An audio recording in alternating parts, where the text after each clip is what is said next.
Welcome back to a new video of the part of the TL. The wheels, obviously, if you guys see, it's already sold. But I'm gonna have to get. Well, my friend's gonna be giving me his old Type S wheels. So I'm gonna be throwing that on the back.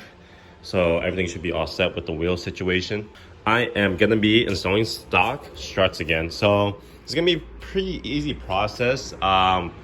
Since this is an air suspension, there's gonna be a little bit of a technique that you have to do in order to install this like one by one. If you don't want to put it on all four jack stands, and then I have to take out the tank, unfold the wires and everything like that. And also on top of that, I have to get these camber arms installed as well. Car is finally jacked up. The wheels are off. So the first thing I want to do is that before taking off the stock struts, we're gonna air out everything completely in the front struts. So hey, since there's no more air, we are good to disconnect the air struts in the front. So if you guys are wondering, it's like, wait, what about the rears and everything? That paddle shifter, or not the paddle shifter, air switch in the middle that controls the air locks into place, because when you flip the switch, it goes between from the tank to the front. So each switch is individually set for itself. So I set that switch to the front. So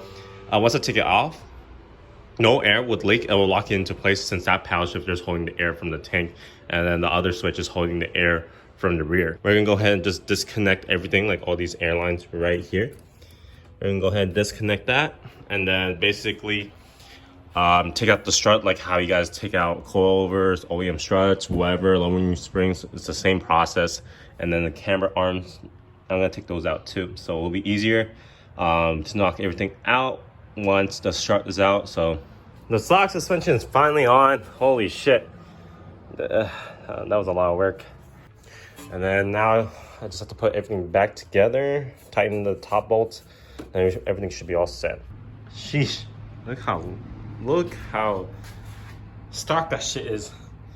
Now I just need work on the rears. I'm definitely gonna have to be taking apart the rear seats, and then dismount the air tank and everything like that in the trunk. So by far the front is done. So the rear struts do not have air anymore. So we're gonna go ahead and just disconnect it from right here. So it's gonna be tricky. There you go. And then we're just going ahead and just pull it out. But the first thing we're gonna do is obviously take out the strut and then just pull everything out. And then after that, we're gonna go ahead and drain the tank. Yeah, we're almost there, back to stock. And then the only thing we have left is for the mufflers to be cut off and have the stock one welded on. These are already sold. My friend already gave me the deposit for it. So yeah, that is not available, but the air suspension is available. So we're gonna go ahead and just cut this zip tie. We're gonna disconnect almost everything. Just the water. Disconnect that. So my whole entire wire set has been running through this portion, and the power wire goes through that portion. Same thing like this, it goes through there. And then my airline is just going through here, into the center console where the cup holder is. So it's gonna be a very easy thing to do, to take apart things, then putting it together.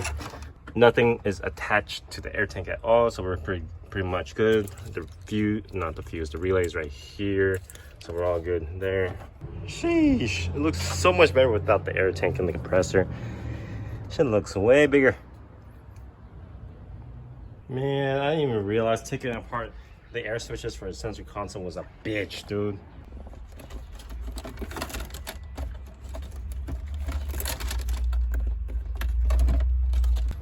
All this.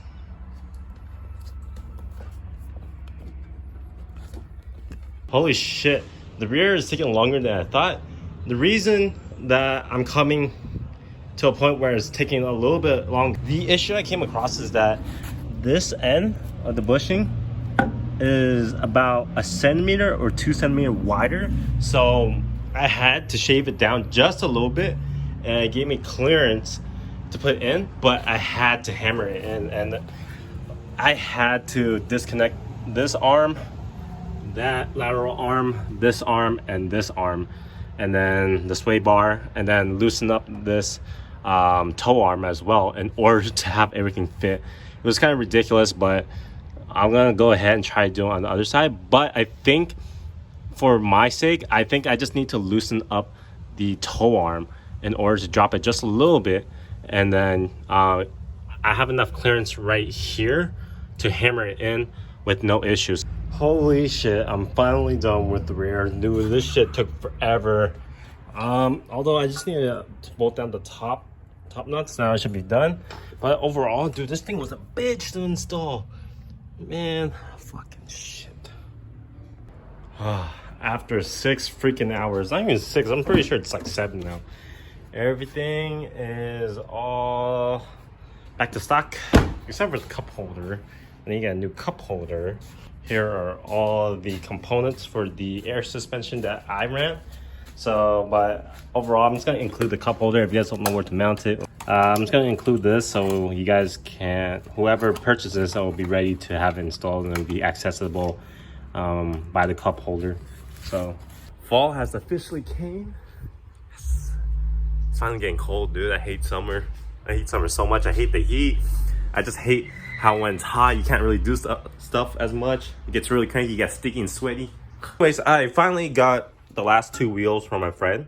There's the hell with a big ass scuff right there. But gonna be slapping some used tires on these. So the tire shop had 215/45s instead of 215/40s. Not a major difference from the front where it has 215/40s. No major difference. I mean, a slight difference on the sidewall, 40 sidewall and 45 sidewall. Shouldn't do too much damage. Other than that, we're gonna go ahead and slap the tires on. Holy cow. Shit looks ugly when it's all stock. I didn't even know the stock right head would look like that too. But the rear wheels are on, although the rear tires are bigger than the front, but who cares?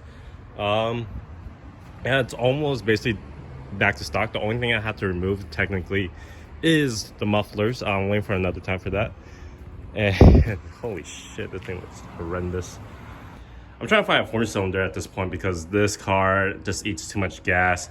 Surprisingly, it drives better when it's on stock suspension.